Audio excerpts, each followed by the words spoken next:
जो डैमेज हुआ है उसका असेसमेंट हो रहा है। जितनी भी नुकसान हुआ है पहले हम उसका पूरी आकलन कर लें। उस आकलन करने के उपरांत इसमें ऑलरेडी प्रावधान है, उस प्रावधान के अंतर्गत कार्रवाई करेंगे।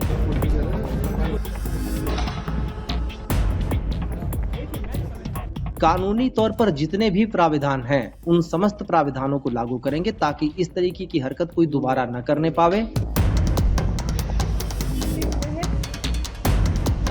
हम इस उपद्रव में शामिल किसी को भी छोड़ेंगे नहीं।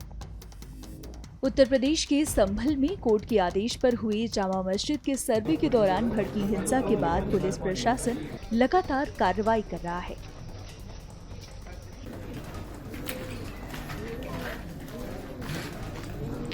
वहीं मामले में उत्तर प्रदेश की योगी आदित्यनाथ सरकार पूरी तरह से एक्टिव मोड में है। संभल में उपद्रव करने वाले आरोपियों पर सख्त एक्शन लेने की पूरी तैयारी हो रही है। जानकारी के मुताबिक नुकसान का आकलन कर उपद्रवियों से पूरी वसूली की जाएगी।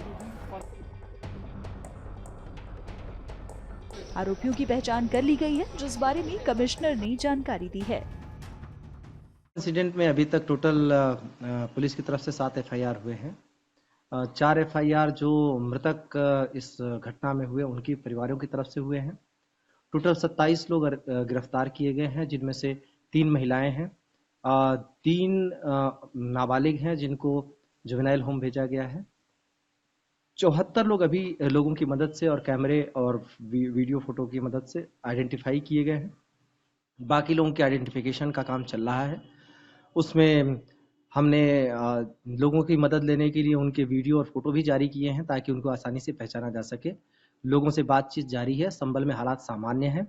निरंतर प्रशासन लोगों से बातचीत कर रहा है और विश्वास बहाली की कोशिश हो रही है।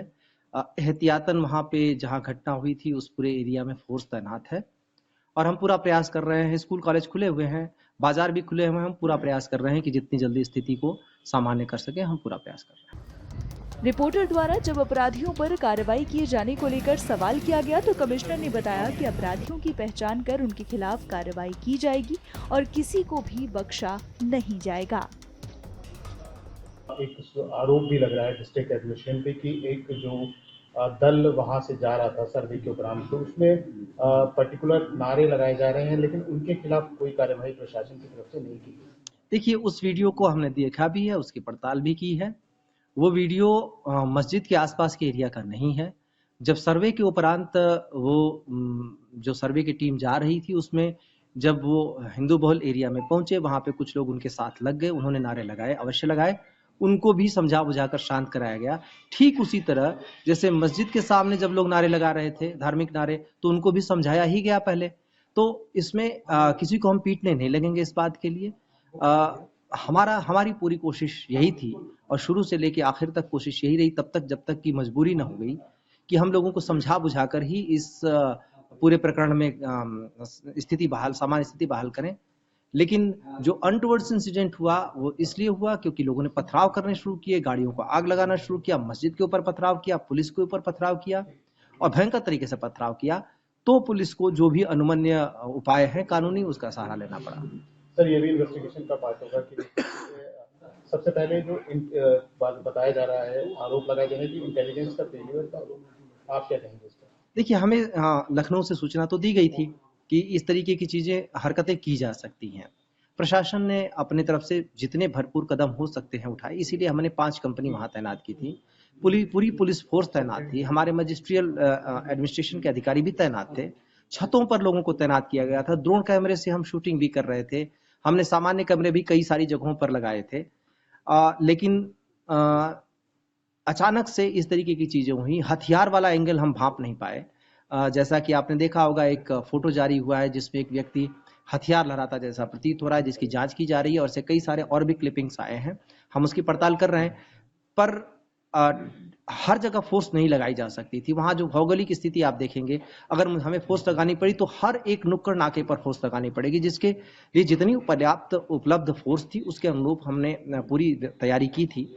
तो इंटेलिजेंस तो सूचना थी, हमारी तैयारी भी थी, पर शायद हम उतनी व्यापक तैयारी नहीं कर पाए और उतनी व्यापक तैयारी करने के लिए जितने रिसोर्सेज थे हमने उसको तरीके से लगाया भी। इसकी समीक्षा होगी।